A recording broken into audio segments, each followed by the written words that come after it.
Olá, tudo bem? Meu nome é Marcelo Barreto, então sejam bem-vindos para essa aula gratuita, onde nós vamos falar sobre as habilidades psicológicas empregadas em uma relação conjugal.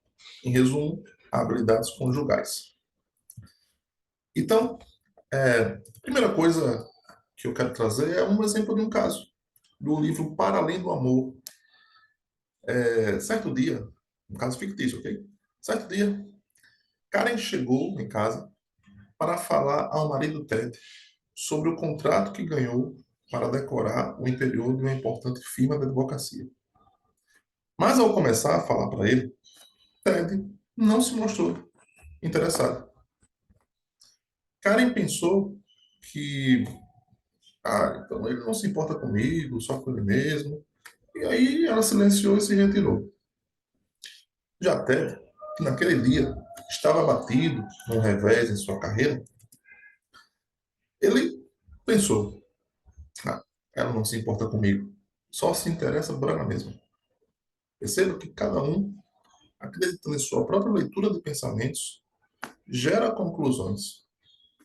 Ela age assim porque é maldosa. Ele é cheio de ódio. Baseados nessas explicações, partem para o ataque mútuo, gerando retaliações de quem se sente injustiçado.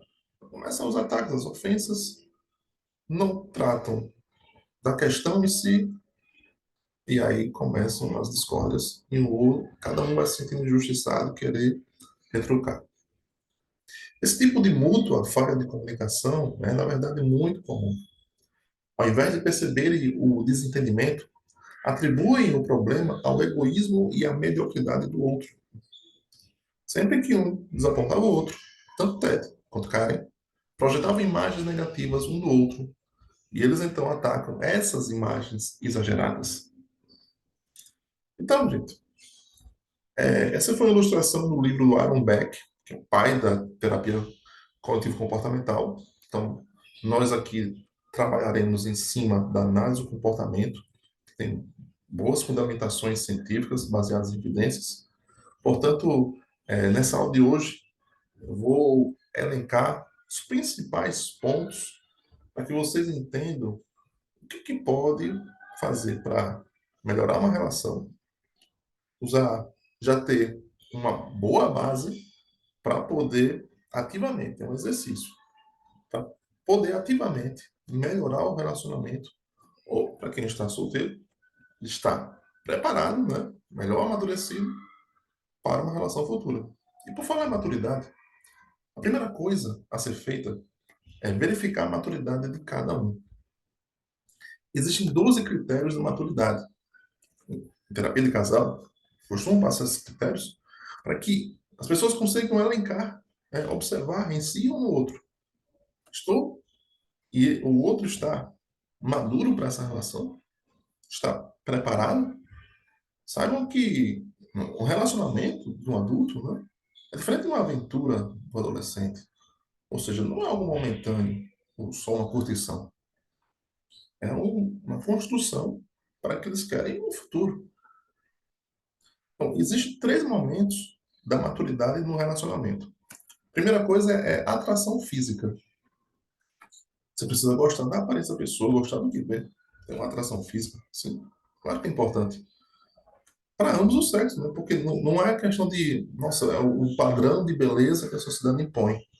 É um autocuidado. É um cuidado do corpo, para ter uma boa disposição física, um corpo que você cuida, que se exercita, que, aliás, exercício ele é essencial para a saúde mental. Cuidar da aparência do rosto, cabelo, roupas também, que tipo de roupa veste, uma roupa que fica bem, fica elegante e adequada para aquela situação, né?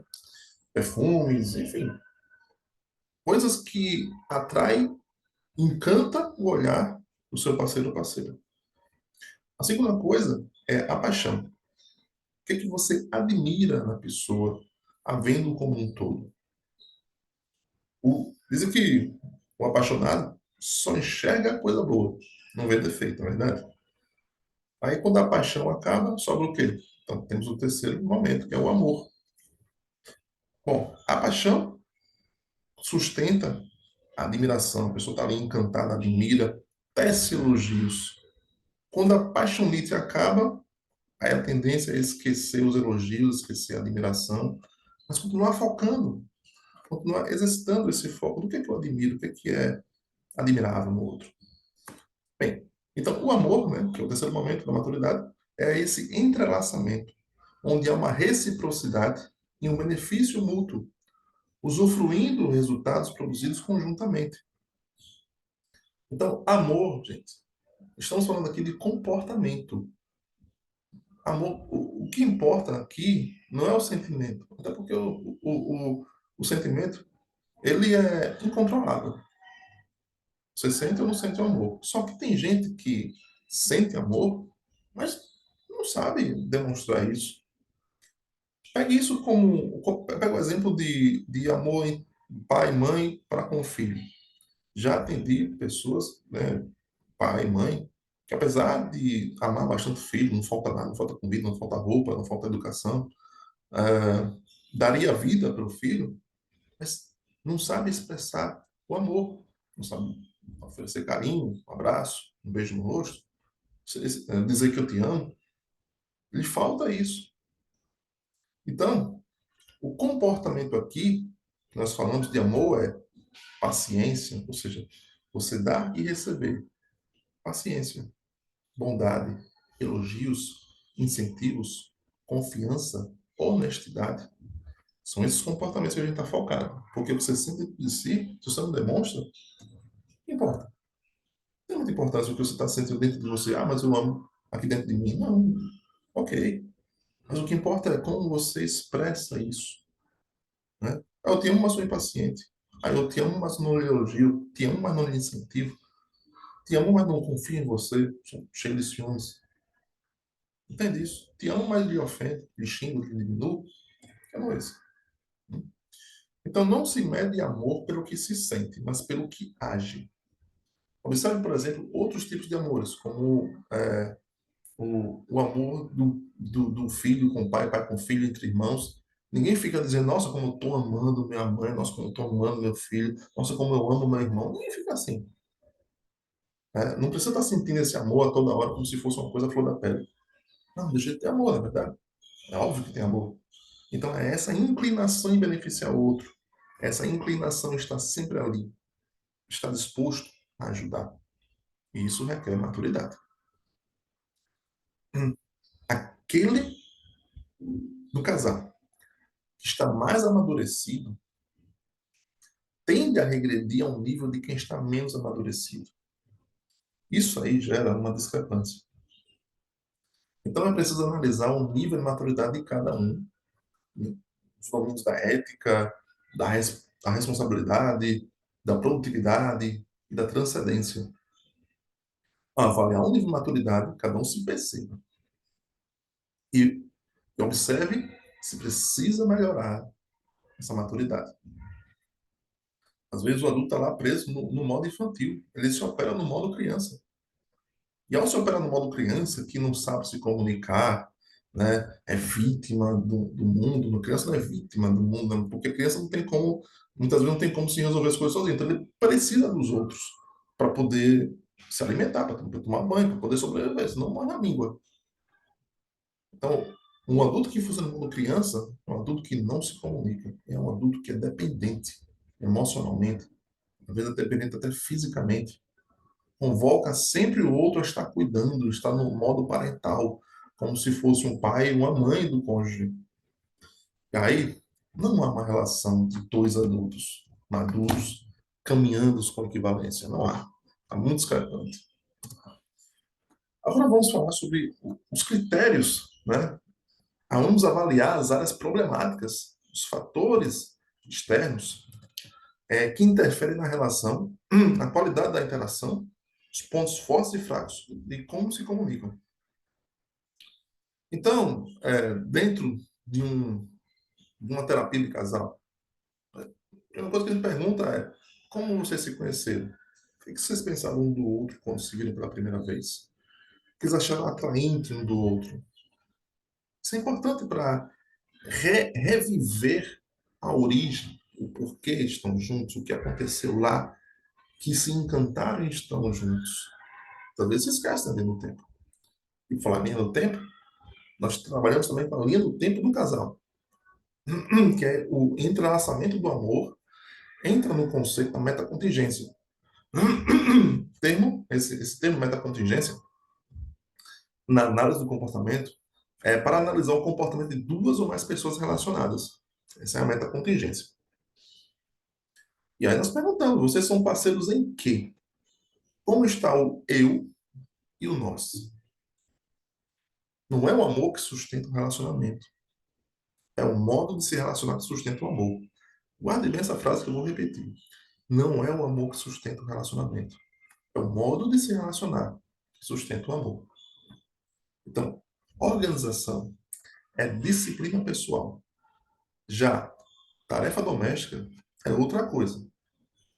Então, listamos responsabilidades domésticas, cada um assume o que prefere fazer, daí tem coisas que nenhum dos dois querem fazer, mas distribui entre si de forma justa, de forma de rodízio, contrata alguém. Então, gente, hoje em dia, os casais, cada um quer seguir a sua carreira, profissão, acadêmica, seja como for, isso é saudável. Muito saudável para que cada um tenha a sua vida, né? Para que o outro não seja todo o universo da pessoa. Nós falamos o seguinte, né, que se você tem um só pilar na vida, se esse pilar cair, sua vida acaba, sua vida já era, né? Você fica sem chão. Então, se a pessoa tem como único pilar sua relação conjugal, e se essa relação não der certo? E se o que, sejamos realistas, pode acontecer com qualquer um. Né? Pode ocorrer divórcio, né? O cônjuge pode vir a falecer. E aí? Seu pilar, o único pilar da sua vida, caiu. E agora? Por isso que é necessário ter outros pilares na vida. E ter. Então, a divisão das tarefas domésticas não cabe mais só a uma pessoa, que geralmente é a mulher, né? Em nossa cultura, estamos saindo dessa cultura, ainda há umas resistências, né? Mas na geração atual, isso já é visto como um absurdo. Só a mulher tem que cuidar da comida, da casa, dos filhos, trabalhar, tudo. Tem mais. Isso não cabe mais, certo? Então, tarefas domésticas têm que ser divididas também, listar responsabilidades e o que cada um vai fazer. Os melhores afrodisíacos para a atração sexual é a admiração pelo outro. Quais atributos a pessoa tem, as fantasias, idealizações, distorções que perturbam. E outra coisa que mina a sexualidade é a saciedade. Quando algo é monótono e mecânico, não tem mais a atração de vontade. Então, buscar criatividade sexual também faz parte, dentro de uma terapia de casal, e dentro do que vocês podem buscar, como é que a gente pode inovar, para não ser aquela coisa mecânica, no final da noite, todo mundo cansado, com sono, amanhã tem que acordar cedo, só mais daquilo, só para satisfazer uma vontade que estava ali demais, e agora tem que saciar. E buscar essa criatividade, certo? Quebrar paradigmas, até preconceitos que a pessoa pode ter sobre a questão do sexo. E romper esses paradigmas. Né? Como é que a gente trata, então, os conflitos conjugais à luz das habilidades psicológicas? O modo adulto, né, uma pessoa que funciona no modo adulto, resolve as coisas no diálogo. Tem diálogo? Está fluindo? Ou tem travas? Está usando mecanismos de esquiva? Falta de assertividade na conversa? Falta de uma habilidade psicológica da sociabilidade? A forma e o conteúdo podem ser trabalhados na conversa, tá? Então, existem três aspectos da habilidade psicológica de sensibilidade para que a comunicação seja restabelecida. Primeira coisa é a disposição externa.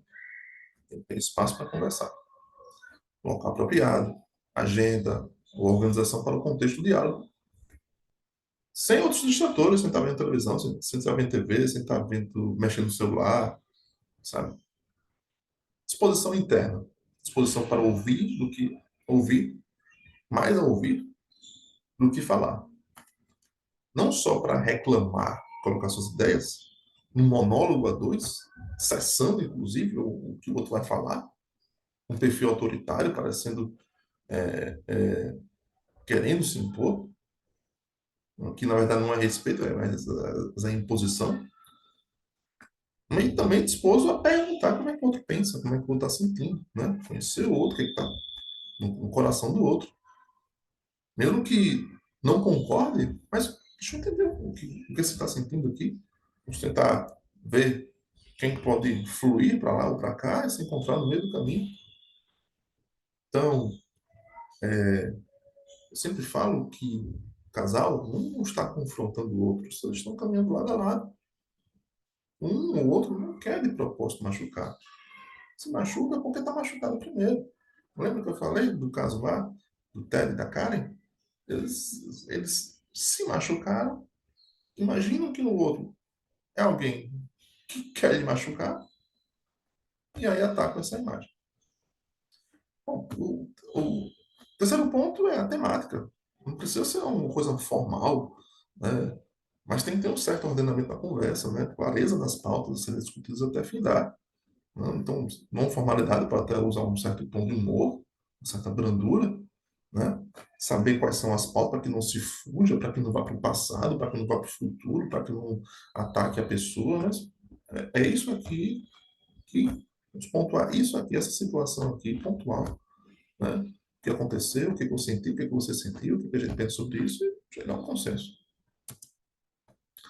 Então é preciso muito cuidado para não cair no relativismo e subjetivismo, achar que cada pessoa tem a sua verdade, né? Validar tudo que se fala como sendo verdade.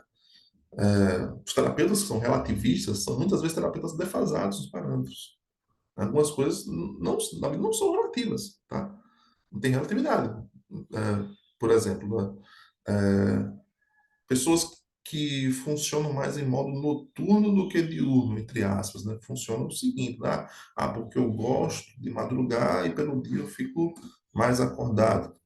A neurociência já fala que isso não existe. Se existe, é uma peça raríssima, mas não tem como. Pela neurociência traz, ó, o ser humano foi feito para dormir de madrugada e ficar acordado pelo dia. Então, essa pequena variação, eu acordo 7, eu acordo 8, eu acordo 9, são pequenas variações. Não é uma troca do tempo pelo dia. Então, isso afeta a relação do outro, afeta a própria saúde mental, emocional, que a pessoa pode se tornar um pouco mais impaciente, agressiva, agitada demais. Então, tem coisas que não são subjetivas demais, relativas demais, cada um tem a sua verdade. Não, existem parâmetros, que a gente vai seguindo por elas, né? Brincadeiras que um outro pode tirar, que não gostei da sua brincadeira, então, por favor, não faça mais. Então, trabalho dos dois lados. Um também pode não levar tudo ao ponto, ao fio da espada, né? Ao ponto da faca. E o outro também pode respeitar, tá? Essa brincadeira eu não gosto, tudo bem, não falei mais. Então, achar também que o outro é sempre a vítima, é sempre o coitadinho que não faz nada. E o que, que o outro está fazendo também para promover isso? Então, cada um tem que observar a si e observar o outro. Falaremos mais para frente sobre essas necessidades emocionais. O ponto é que existem 11 dimensões da conjugalidade. Isso é um parâmetro, tá? Temos, são termos chaves para analisar o que compõe uma realidade psicológica. Seria, seria muito imaturo relativizar tudo como se a realidade não tivesse em ordem, como se não houvesse hierarquia, se não houvesse estrutura. Se deixar o relativismo tomar conta, leva a um movimento não intencional e é como educar um filho. Nós não é, vamos deixar ver, vamos deixar rolar, deixar o tempo dizer o que vai acontecer. É assim? Você educa um filho assim, solto? Vamos ver o que acontece. Vamos ver se ele mesmo vai se amadurecer sozinho, vai aprender sozinho. Não é assim, você tem que dar uma direção, né, baseada em parâmetros, né? Também tem pais que não, vou educar da minha cabeça, do meu jeito. Se um pai ou uma mãe não se orientar, né, pelos estudos, o que pode fazer de melhor para a educação, ou seja, ler, buscar orientação profissional, buscar mentoria, né? Vai da minha própria cabeça, a tendência é que não dê muito certo. Porque se fosse assim, não existiria matéria de pedagogia ou de psicologia, porque se cada um tem sua cabeça, faz do jeito que quer, Para que tanto estudo, na verdade? Então, para que tantos tratados, tantas obras sobre como educar, sobre como se relacionar? Não faria sentido, sabe? Cada um é por si só. Então, o relacionamento também é assim. Não dá para deixar, vamos ver o que acontece. Vamos orientar aqui, buscar mentoria, é, vamos ativamente buscar uma melhoria, uma condução melhor aqui. Então, as 11 dimensões são carinho, sexo, romantismo, conversa íntima, compromisso com a família, atração física, admiração, lazer, individualidade, apoio financeiro e apoio doméstico. Agora, como nós podemos tratar os conflitos conjugais à luz das habilidades psicológicas? Tem 3 degraus para a evolução do relacionamento. Primeiro, a atração física, o jeito, aparência, modo de falar, atração sexual. Segundo, a intimidade, quando pode ter conexão emocional, identidade, história, gostos, preferências, visão, projeto de vida. Se tiver tudo isso aqui e não tiver atração física, é só amizade, tá? Então, precisa ter a atração física e a intimidade para ter um relacionamento. E o terceiro degrau, que é o mais evoluído, né? A habilidade psicológica de sensibilidade social, do amor, da entrega, da doação, do beneficiar o outro, do altruísmo, servir sem cair no extremo do autossacrifício. Se um casal quer se reconciliar, o foco é no terceiro degrau. Podem estar até com problema no primeiro degrau lá, na atração física. Sim, às vezes é só isso que tem que resolver. Aí é quando eles podem se cuidar, né? Perde a atração física, cai no sedentarismo, não se arruma, não se veste bem, perde a sensualidade, o autocuidado. Então, eu preciso buscar uma consultoria nutricional. Buscar uma nutricional. Como é que eu devo comer melhor? Né? Para saciar a minha fome, para estar nutrido e também não me desleixar no meu corpo, não só pela aparência, mas também pela saúde. Tá? Tem uma rotina de exercícios, faz bem, porque a velhice vem, para quem quiser viver longe, quem quiser viver, né? A velhice vem. Se não cuidar do corpo, vai doer tudo. Vai doer joelho, vai doer coluna, vai doer ombro. E aí, você tem rotina de exercícios para ter uma saúde longeva, para ter disposição e energia, para ter saúde mental e ainda ser atrativo visualmente para o parceiro. No segundo degrau, quando você não tem essa conexão emocional, né, pode ser uma falta de comunicação. Se não, são dois desconhecidos. Transam por conexão corporal, tá ali mesmo, na cama, sem fazer nada. Objetificam o outro. Às vezes imaginam até uma outra pessoa ali. Fazem uma espécie de masturbação a dois. Olham para o outro e não vê um ser humano. E aí tem uma crise de intimidade. O terceiro degrau assumir essa postura de entrega, de dever com a vida do outro, se ver no futuro com o outro. O contrário de sensibilidade social é o egoísmo. Então, o egoísmo é o oposto do amor. Você não pode amar e ser egoísta ao mesmo tempo. Não tem como. O terceiro degrau é necessário para suportar as diferenças. Esse é o degrau de uma relação de pais e filhos, para você ter uma ideia. Os pais, né, de maneira geral, tá? Têm um amor incondicional para os filhos. Não importa o que eles façam, estarão sempre ali. Então, esse compromisso permite renúncias, por exemplo. Ou seja, essa divisão de tarefas, às vezes chega um momento, ó, tem filho pequeno, não dá para os dois fazerem faculdade ao mesmo tempo. Então, um faz e o outro faz. E aí vai fazendo esse equilíbrio, né? Não dá tempo para os dois fazerem seus projetos pessoais ao mesmo tempo, porque tem a demanda familiar e tal. Então, vamos acordar. Primeiro você vai, depois que assentar, vamos agora, o outro também vai. Por aí vai. Então, esse é um compromisso. Permite algumas renúncias. Né? Casais que têm filho recém-nascido, por exemplo, né? Que muitas vezes a mãe tem que sempre acordar a madrugada toda e o pai dorme a madrugada toda. Tem renúncia também. Já falei em terapia de casal, alguns casais que, cara, Assim, imagine que você está numa guerra, né, que você vai dormir pouco mesmo, você vai ter que um sacrifício, uma renúncia de que você vai ter que fazer assim. Esse é um preço que não é a vida toda, mas é necessário.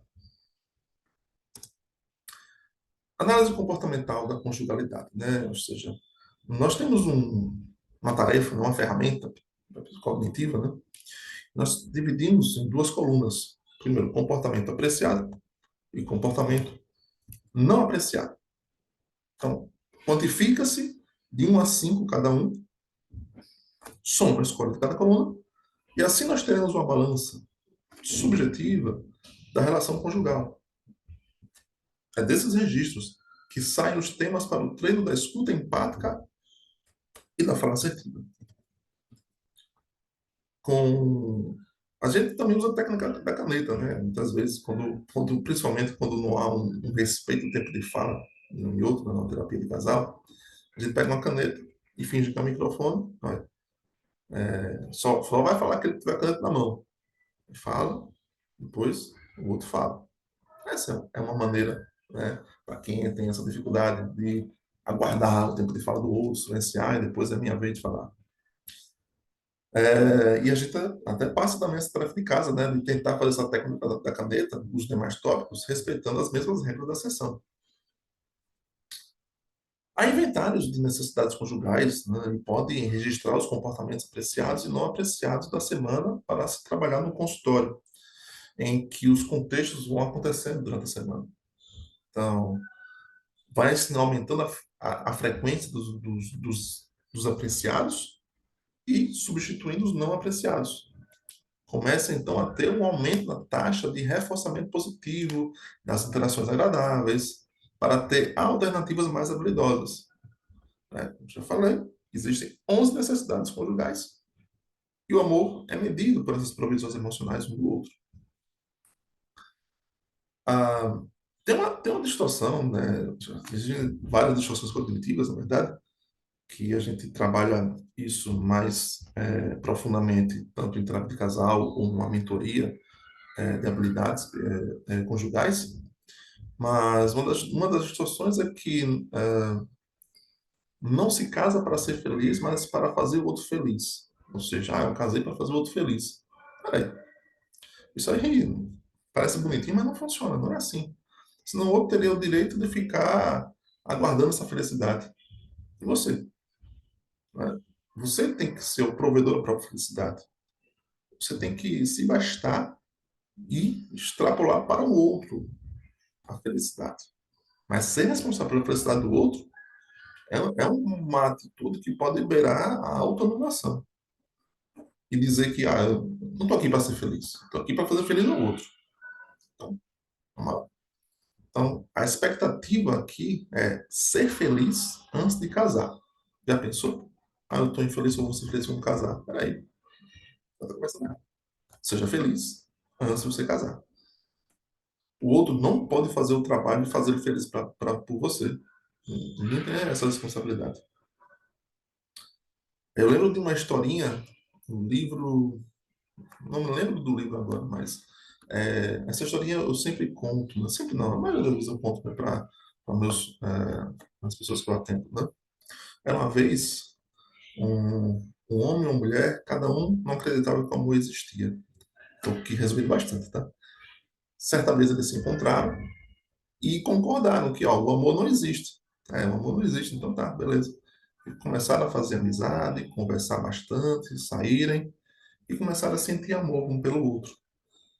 Só que eles perceberam que era um amor diferente, era um amor que não cobrava, que só tinha felicidade quando se encontravam, só alegria, sorrisos, sem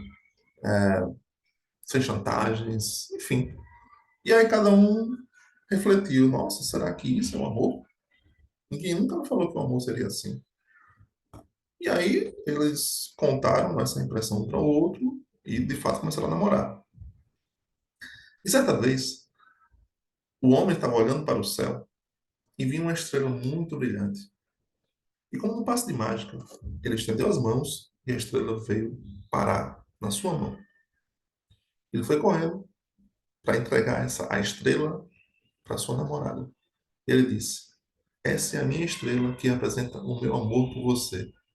Tome ela aqui e segure na sua mão. A mulher ficou tão nervosa que as mãos se tremeram e a estrela caiu no chão e se despedaçou. E depois disso, os dois ficaram separados, tristes em seu canto. Essa história, ela mostra que se você coloca a responsabilidade do seu bem-estar na mão do outro, pode ser que não dê certo. Pode ser não, a tendência é que não dê certo. Se quebra. E cada um vai ficar triste no seu canto. Quando eles estavam funcionando muito bem. Eles eram felizes e estavam tendo interações agradáveis. Então, qualquer relação em que alguém está saindo subjugado, é uma relação abusiva ou relação tóxica. Se há uma diminuição do outro, é abusivo. Então, tanto você precisa reconhecer se o outro está fazendo isso com você, ou se é você que está provocando isso no outro. Mas tendemos a empatizar com a vítima, né, do abuso, da relação tóxica. Mas o que leva essa pessoa, o abusador, a ser tão violento? Por que ele está usando esses excessos? Que histórico ela tem? Onde é que ela está sendo oprimida? Que criança é essa que ela não amadureceu? Que não foi trabalhada para um modo adulto? Vítima e agressor estão sofrendo psicológico. Os opostos se atraem quando a psicopatologia de um casa com o outro. Um dependente se casa com um autoritário. Ah, acaba, então acontece assim. Só que aí, quem vai adoecer primeiro? A tendência é que seja o dependente. E aí ele vai querer se libertar.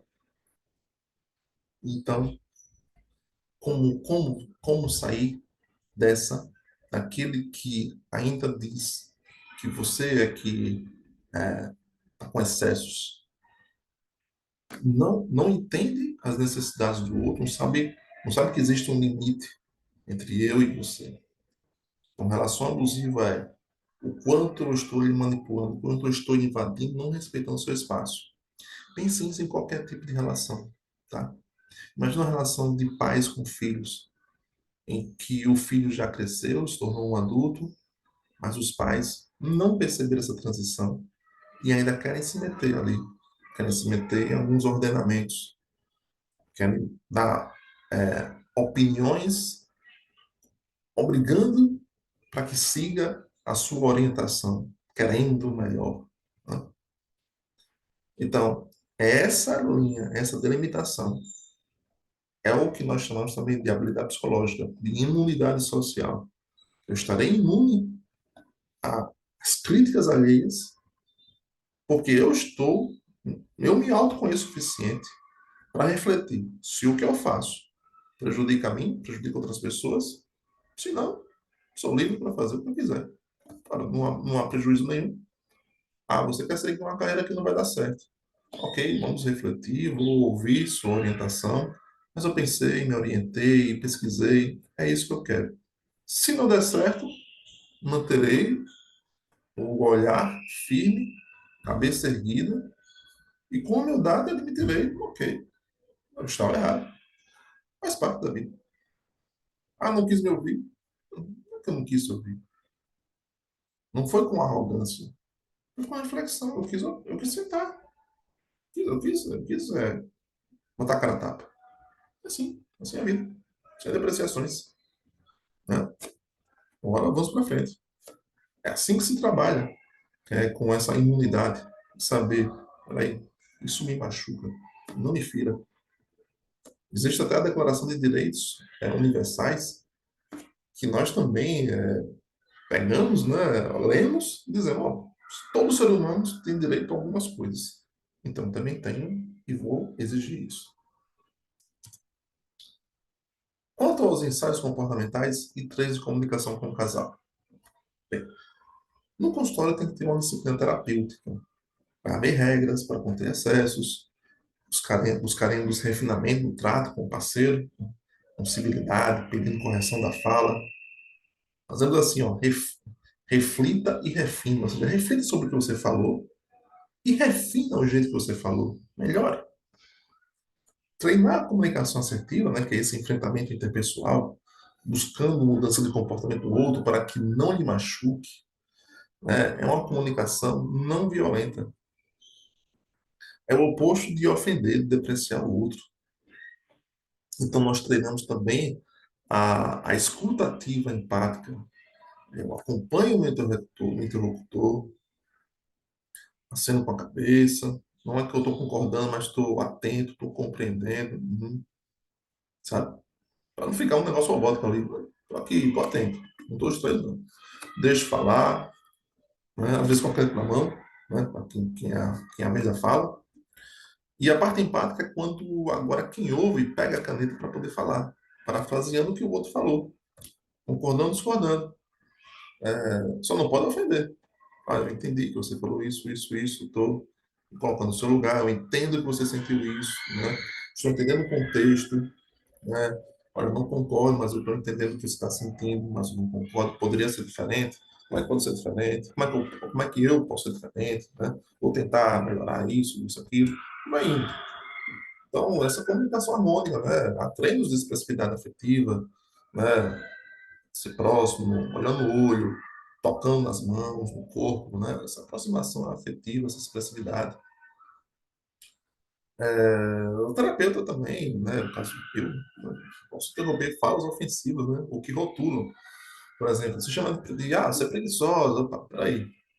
E não é um momento de rotulações nem ofensas, né? Porque você está atacando a pessoa e não a descrição do comportamento e suas consequências. Chamar você é grosseiro, né? Mas qual é o comportamento, certo? Ah, ele gritou, ele me fere, eu me sinto rebaixada, tal. Então, a gente manda parar e refazer isso, né? O que eu estou comunicando aqui, ó, o jeito, o tom que você falou, né? Essa palavra aqui, ela me machuca, gera um gatilho. Então, não precisa estar atento a isso, né? Se um fala e o outro fica mandando negativamente a cabeça, também esse não é negócio, né? Fala assim, poxa, quem gosta, né? Você fala um negócio, o outro, calma aí. Na sua vez, você vai estar ouvindo atentamente, aí depois você fala a sua opinião, a sua forma de olhar a situação. Então, como você fica ali, você está debochando, você está diminuindo, não está tendo empatia, está desprezando, depreciando o outro. Então, essa invalidação não pode acontecer. Você pode discordar 100% do que o cônjuge alegar, mas você não pode depreciar. E quando o outro tem dificuldade em resolver conflitos?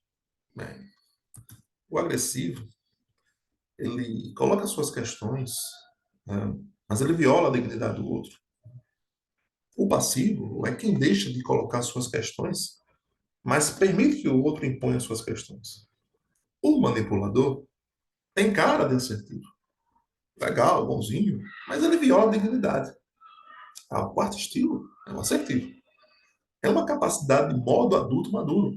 Ele depende de um posicionamento adequado, requer coragem, assunção de responsabilidade, com uma habilidade psicológica de resolutividade de enfrentamento e imunidade social, ou seja, é um estado de convicção onde pode somente silenciar diante de comentários alheios. Pode estar imune e silenciar, não preciso retrucar. Posso fazer isso, ou posso retrucar também, mas não ficarei abalado. Meu ego não estará chacoalhado. Me conheço. E a resolutividade de enfrentamento é enfrentar a situação e resolver com inteligência e raciocínio, sem apelos emocionais. Então, nós vamos construindo scripts de modos de falar. Podem haver esquemas, né, que aí entra terapia de esquemas também, que eu passo para cada um deles é, investigar quais os esquemas, ou seja, quais são as formas de operar no mundo que aprendeu lá na infância, formas disfuncionais, né, esquemas são maneiras disfuncionais de operar no mundo, de crenças, de atitudes. E esse autoconhecimento é fundamental também, para poder perceber, olha, poxa, eu sou vítima do mundo, então, assim que eu enxergo o mundo, eu tenho que melhorar isso aqui. Então, essas coisas podem travar a assertividade. A raiz da assertividade É o treino da mentalidade da dignidade pessoal, com ética, com direitos e deveres. Senão, a assertividade fica muito arbitrária. Fica solta, né? O que é assertividade? Sei lá. Então, tem parâmetros também. Então, outra coisa é qual a diferença entre uma pessoa boa e a boazinha, né? A boazinha é o autossacrifício, é a que se desmerece, se negligencia, atrai manipuladores, acha que se faz pelo outro, então garantidamente o outro fará por mim, que é como se fosse além do dar e do receber, eu vou fazer pelo outro e o outro vai fazer por mim garantidamente. Não, nem sempre. Você não pode ficar esperando só que o outro faça, tem que fazer também para que o outro venha fazer por você. Mas se você só doa, só doa, só doa, não tem um retorno, né? Isso é o quê? Você está querendo comprar o outro, né? Mostrando uma dependência pelo outro, achando que essa é a única maneira das pessoas gostarem de você, só servindo, só mostrando serviços, se doando e se anulando, senão não gostarão de você. Vocês têm que gostar de você pelo que você é. Então, a pessoa boa, quando pode, ela coopera. Ela diz sim ou não, não posso. Ela pode até mudar de ideia, mas se ela está em dúvida, pode tomar um tempo e pede, ó, vou pensar um pouco. Se o seu não é justo e alinhado aos seus valores, você tem o direito de não se sentir mal pelo desconforto do outro. Não se sentir responsável pelo sofrimento alheio. Não está machucado. Né? Se o seu sim lhe geraria um sacrifício, uma anulação, um desconforto, então, peraí. O outro vai ficar de boa e eu vou aqui me sacrificar nisso. É injusto isso aqui, não concordo, então basta. Posso até dizer assim no começo. Depois eu percebi que foi um mau negócio, cara, não dá certo não, estou mudando de opinião aqui, não vai dar mais, enfim. É, acho que foi o Abraham Lincoln que disse, eu volto atrás sim, que eu não tenho um compromisso com o meu erro. Então, não, as coisas têm hierarquia. O relativismo, né, está destruindo a saúde psicológica das pessoas. Então você decide uma coisa em detrimento de outras. E há várias formas de dizer não sem dizer não. Dessa vez não conta comigo, posso te ajudar de outra forma, posso pensar melhor, podemos adiar para outro momento. Outra coisa, sentir raiva não é errado. Tem gente que, não posso sentir raiva de jeito nenhum. Não, meu ego foi fraude, eu preciso superar meu ego aqui. É assim, cara. Raiva é uma emoção natural, ela acontece. Ela vem. Agora, tem a raiva patológica e a raiva saudável. Então, eu preciso saber ativar e regular essa raiva nos momentos, sabendo dominar para não fazer besteira. Então, há momentos em que precisa de agressividade, como impedir as violências. Né? Eu lembro num filme, um filme bem antigo lá, do Retroceder Nunca Render-se Jamais, em que o protagonista é um artista marcial, aí vem o espírito do mestre Bruce Lee, o mestre de artes marciais, para quem não conhece, né? E começa a treiná-lo. Então, no primeiro ensinamento ó, a arte marcial Wushu significa deter a violência. Pô, aquela frase ali marcou para mim, cara, né? Eu, na época, treinava artes marciais quando era jovem, adolescente e tal. Pô, cara, então, arte marcial é isso aí. Você tem que deter a violência. Você não pode. Você não está aqui para defender o seu ego. Né? Você tem que impedir o ato violento. Então, usar dessa forma de uma agressividade para impedir atos violentos, ok, válido. Né? Então, pô, você está vendo alguém sendo violentado. Você vai ficar passivo? Você tem que usar de uma atitude adequada para impedir aquilo. Então, raiva, você sentiu, ou por que despertou minha raiva aqui? Por que eu estou sentindo isso aqui? Vamos refletir. Será que o outro realmente passou do ponto mesmo? Ou eu que tenho uma síndrome de não aguentite, não aguento nada, tudo me faz raivinha. Observar se é justo ou não, regular essa raiva e direcionar. Olha, se for a raiva justa, isso aqui, não admito isso aqui, não está certo. Não faça mais, não mais. Se for uma não aguentite minha, vou melhorar, vou fazer uma regulação emocional aqui, tirar por menos, enfim. Então, saber regular isso também. Nós também trabalhamos com psicodramas no site de terapeuta. E há três fases: tomada de papéis, jogo de papéis e criação de papéis. Então, imitar um script, né, colocar variáveis no script e construir um papel personalizado. No começo vai parecer meio engessado mecânico, ou seja, como é que eu vou falar, né? Então, como é que eu falo para a pessoa? Então, a gente vai treinando aqui o treino da assertividade de comunicação. A gente pode dar até umas dicas, você pode fazer assim, tá, sabe? Né? Mas vai treinando. Mas eu até gosto muito de fazer isso em hipnose. A pessoa fecha os olhos, visualiza a pessoa que quer ter uma conversa séria e vai conversando, vai ouvindo, e vai ali nesse treinamento do script terapêutico. Então a gente faz essa encenação, como seria essa conversa, né?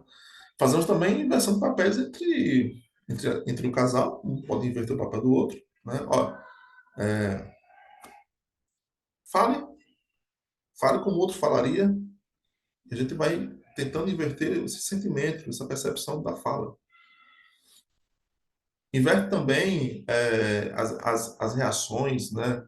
Como é que é esse tom de voz histérico, alto demais ou baixo demais, enfim. Então, tenta fazer para que gere uma maior compreensão. Às vezes o outro fica surpreso. Poxa, eu falo assim, eu não tinha percebido isso. Né? Então, tem coisas que sairão na encenação, mas não saem na narração. Por isso que a encenação é legal de fazer. Isso até prepara, né, amadurece para que, poxa, eu não tenho coragem de falar as coisas. Já teve casos que a pessoa se separou, né, mas não conseguia mais, não conseguia entrar na cabeça daquela pessoa. Né? E às vezes era colega de trabalho. E aí, tá, eu não consigo lidar com isso. Então, essa encenação, né, em hipnose, a pessoa nem consiga nem olhar nos olhos, né, imaginativamente.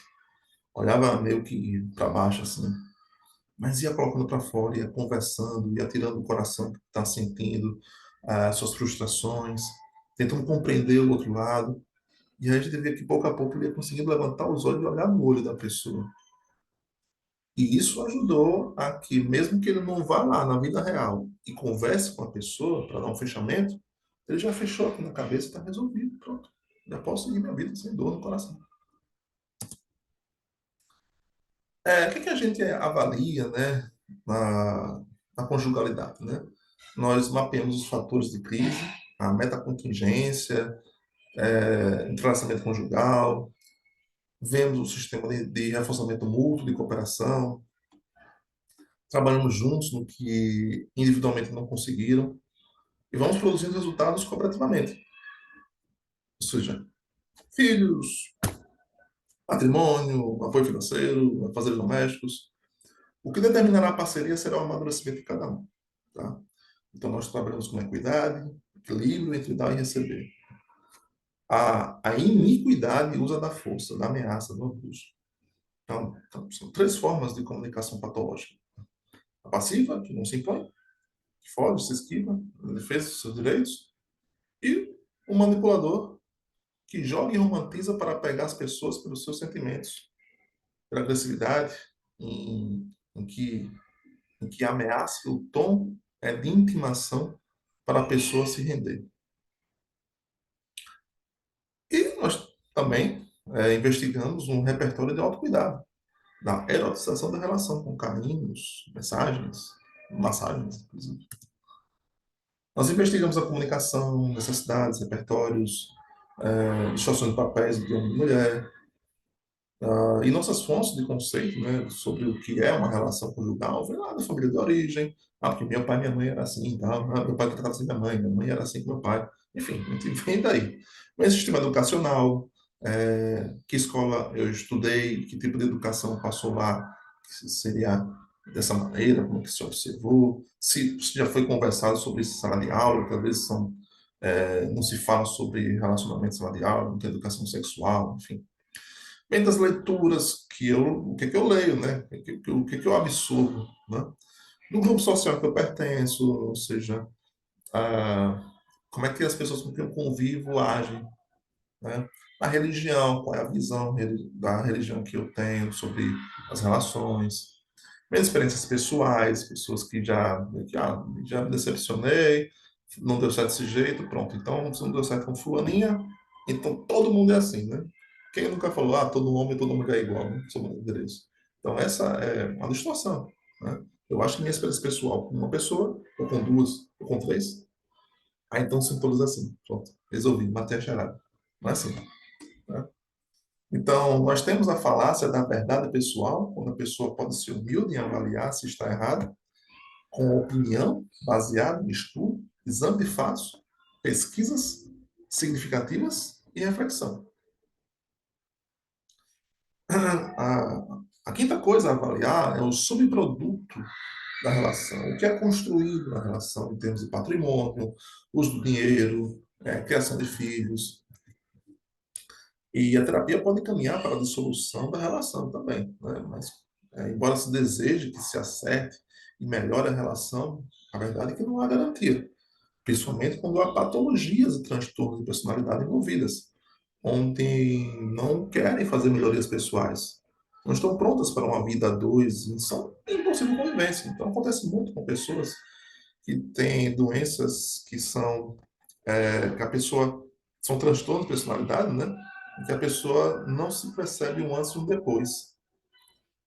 São as, a gente chama de egocintônica, tá? Ou seja, ela percebe que eu sempre fui assim, tá? Então é o meu jeito de ser e acabou. É diferente da ego-distônica, que existe um antes e um depois. Eu era alegre e depois fiquei triste. Eu era extrovertido e depois fiquei introvertido, sabe? Existe um antes e um depois, claro, na pessoa, mas não há, a pessoa, eu sou assim, acabou. Já é mais difícil de, de mudar, sabe? E mesmo aqueles que mudam, né? Pô, fulano muda pra caramba, cara. Se ele não fizer um tratamento para fazer uma mudança mais profunda mesmo, a tendência é que volte ao padrão a que ele está acostumado desde pequenininho.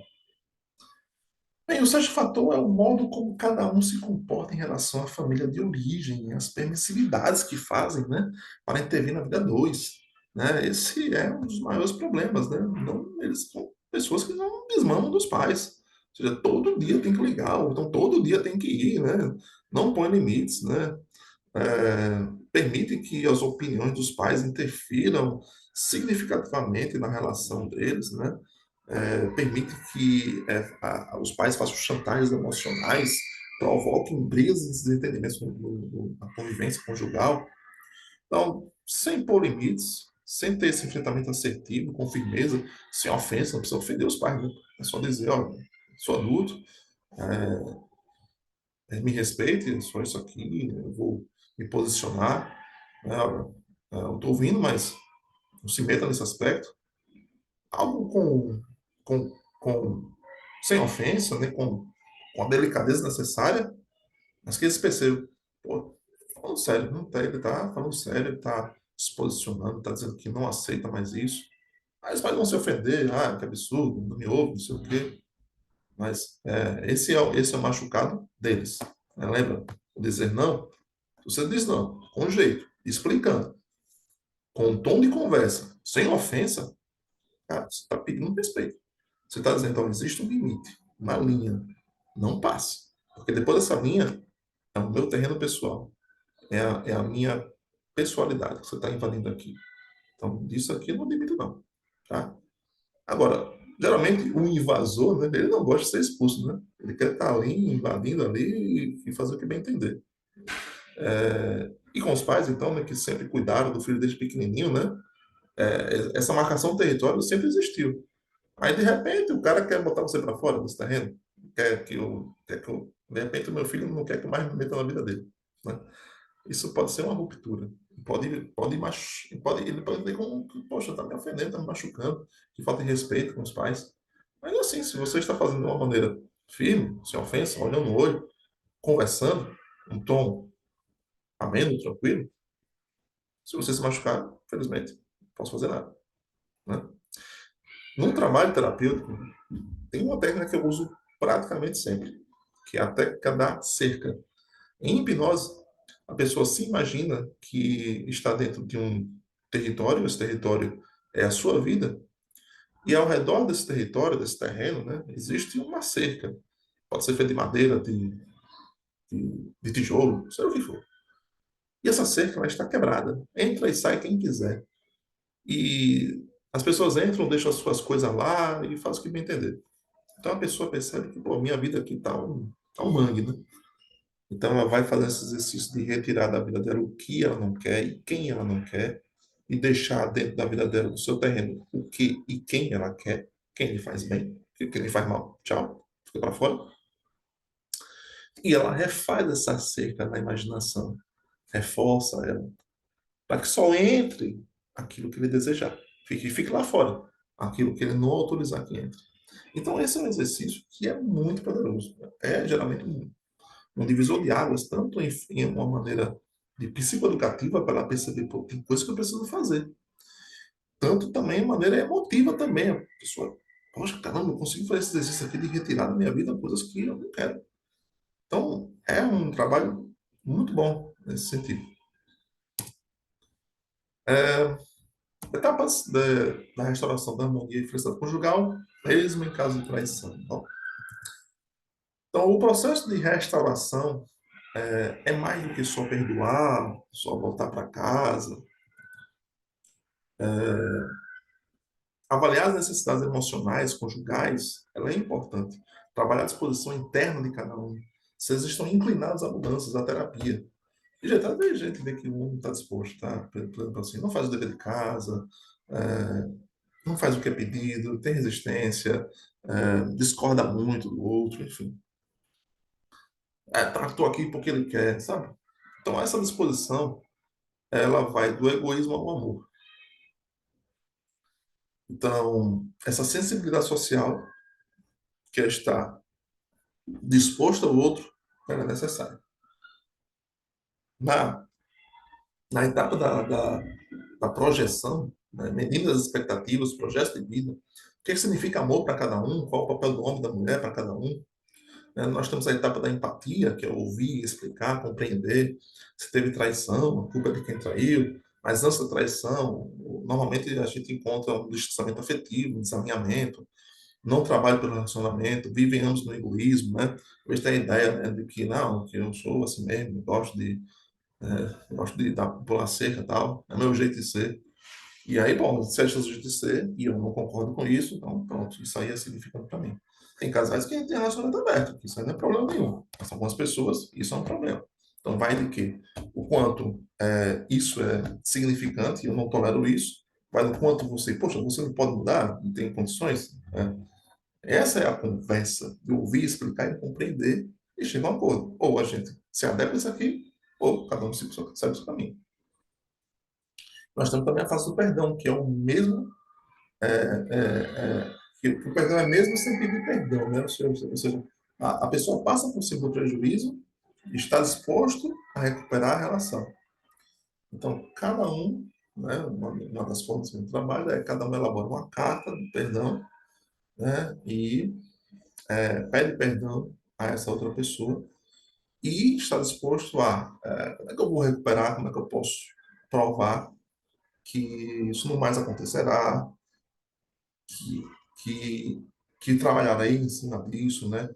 Que se eu errar de novo, logo perceberei e ah, buscarei novamente uma redenção. Enfim. Temos a etapa do amor, com atos concretos, agregando ao outro, fazendo algo, dando presente, fazendo favores, diminuir o egoísmo dentro da relação. Temos a fase da esperança, que percebem que podem recuperar a relação. A etapa da reconciliação, que é a fase mais tensa, né? O momento de recuperar o diálogo, falando sobre pendências e erros. E temos a fase da reparação, que começa a blindar e preservar a imagem do outro, uma lealdade e cumplicidade. E pode direcionar a sua experiência de outras pessoas. Então, nós também identificamos as necessidades emocionais em cada cônjuge, né? Então, a conjugalidade é uma forma de viver, um estilo de vida diferente do solteiro, que tem gente que quer viver vida solteiro, né? Não quer ter responsabilidade, só quer ir para casa dormir e acabou. Mas, não quero ter minha vida de solteiro, individualidade máxima, né? tem individualidade, mas peraí, são vidas diferentes agora. Então, tem necessidades materiais, biológicas, emocionais, né? E essa última depende de outras pessoas, ou seja, nossas necessidades socioafetivas dependem de carinho, de sexo, de companhia. Então, ora, eu posso ter minha necessidade socioemocional, psicossocial, material, biológica, mas tem uma necessidade que depende do outro. Tá? Eu não sou independente por completo. Preciso do outro. Se eu estou numa relação, o outro tem que me prover de algumas coisas. Isso não faz sentido ter uma relação. Diagnosticar quais são as necessidades que cada um ainda tem na conjugalidade. Essas necessidades podem não ser as mesmas no começo, podem sumir ou aparecer novas, e quais as necessidades estão vigorando e quais são as atendidas. Então, hierarquizamos as necessidades por grau de importância e mostramos quais comportamentos promovem o atendimento da necessidade, ou seja, o valor do outro. Então, avaliamos aí de 1 a 5, tal, hierarquizando essas necessidades. Saber do outro se há alguma restrição em atender cada necessidade, porque não há uma obrigatoriedade em atender se aquilo o viola. Então, negociamos as alternativas, máxima provisão com mínima violação. Nisso também se trabalha a frustração, pois nem tudo é do jeito que queremos. Avaliar se há distorções cognitivas ou conceitos mal formados. Por exemplo, não aceito sexo anal, tal. Então, entender os conceitos que formaram isso. Corrigir a distorção, se houver distorção da realidade, ou procurar outros estímulos. Eventualmente, se houverem mais comportamentos inegociáveis e não atendidos, né, se isso predominar na vida conjugal, então essa relação não se sustenta, né? Tá mais dela. Se há mais comportamentos que não se negocia, que não muda, então não tem sentido. Não são mais um par que se satisfaz suficientemente. Não há casal síncrono e perfeito, tá? Mas tem que predominar a gratificação. Existe no casal a tentativa de projeção ao outro de suas carências. Um tenta fazer muitos favores e cuidados, mas quando não recebe na mesma proporção, acha ruim e até passa na cara. Então, preciso também conhecer a teoria das provisões das necessidades conjugais. Então, temos necessidade de quê? De cuidado, de romantismo. Né? O que é romantismo? Lembrar da pessoa mesmo, se ela está presente. Né? Ou seja, eu vi aqui uma lembrancinha, lembrei dela, comprar aqui um presente, fora de época. Manda mensagens, gestos, buscando agradar a pessoa. Necessidade de intimidade, ou seja, confidências, vulnerabilidades, sem críticas. Apoiar, ou seja, incentivar. Necessidade de consolo, ou seja, oferecer afago, forma de carinho, né? Tato, palavras também. Necessidade de proteção, ajudar, socorrer, tá doente, ajuda, compra um remédio, vai para o hospital, enfim, as coisas. Necessidade de lazer, né? Se divertir, necessidade de individualidade. Ou seja, também tem que ter uma hora de privacidade, uma hora de autonomia. Né? A necessidade de gestão financeira, ou seja, o uso do dinheiro, compra de patrimônios, somar rendas, negociar gastos. Mas alguns não querem abrir mão do poder. Né? Necessidade de gestão doméstica, casa, filhos, sem necessariamente ser meio a meio, tá? Mas que seja justo de acordo com as cargas de trabalho de cada um. Né? Se um trabalha muito, aí vai trabalhar o mesmo tanto que o outro que trabalha metade do tempo. Não faz sentido. Então, o que é justo aí, obedecendo essa carga horária de trabalho? Necessidade de atração física, né? Manter o autocuidado, né? Sem obsessão, tá? Sem loucuras. Necessidade de respeito à família de origem, ou seja, não deixar a família de origem se intrometer de modo abusivo, ao mesmo. Não pode criar problemas de convivência com a família da origem do outro. Então, se possível, agregar essa família em momentos de visitas, de passeios, ok, sem exageros também, porque tem muita gente que tem uma obrigatoriedade absurda com a família de origem. E também temos o inventário de necessidades emocionais, né? Cada um preenche o seu, né? Temos aqui uma lista de satisfação conjugal, também cada um vai respondendo. E assim a gente vai delineando um projeto terapêutico conjugal para ir melhorando essa relação. Então é isso, gente. Esses foram os principais pontos quero aproveitar, então, gente, que essa aula inicial foi só para ilustrar esse amplo aspecto do que nós podemos oferecer no trabalho de terapia conjugal. Mas algumas pessoas preferem não trabalhar terapia casal, assim, de modo individual, preferem mais uma mentoria, se capacitar, né? Ou seja, se valer, quais são os estudos, quais as teorias, quais os questionários, para nós temos aqui uma autonomia. Portanto, estou aqui ofertando uma mentoria em grupo de habilidades conjugais. Então, nessa mentoria, são 4 encontros em que farei um treinamento sobre as habilidades psicológicas aplicadas à conjugalidade. Então, não será um curso gravado, mas serão encontros ao vivo, via Zoom, né? E ali estarei passando os conteúdos e respondendo as perguntas, tirando dúvidas. A maioria dos casos que eu atendo, né, são relacionados a um relacionamento. Então, muitos desses é sobre relação conjugal. Então, esse autoconhecimento é essencial para uma relação, entender necessidades emocionais, avaliar a maturidade, né? E assim, como eu tenho minha experiência pessoal também, eu sou casado desde 2016, então sei os desafios da convivência, né? É, conhecer as habilidades psicológicas para saber nutrir o amor, saber nutrir respeito, ter a paciência, a empatia, são ingredientes para uma relação conectiva, duradoura. E sabe o que é curioso, né? As pessoas estão tão dispostas, né, a fazer, gastar com festa de casamento, gastar com viagem, dar presentes, almoçar em restaurantes especiais, né? E aí, investe altos valores nisso. Mas tudo isso é importante, é claro, sem problema. Mas o que eu quero dizer é que há uma resistência, então, de investir em coisas mais internas, não coisas de fora. Mas o que eu posso investir para promover uma verdadeira e duradoura paz familiar? Que às vezes esses comportamentos são um comportamento de fuga. Ah, vou dar uma viajada aqui para esparecer. Vou comprar um presente aqui para fazer a média. E aí investe. Mas investimento naquilo que vai fazer a diferença. Ou aquilo que vai melhorar ainda mais o que já está bom. Ou, para quem é solteiro, estou me preparando para uma relação futura em que não serei pego desprevenido em situações que podem me prejudicar, estarei mais capacitado aí para uma relação boa, identificar e manter uma relação legal.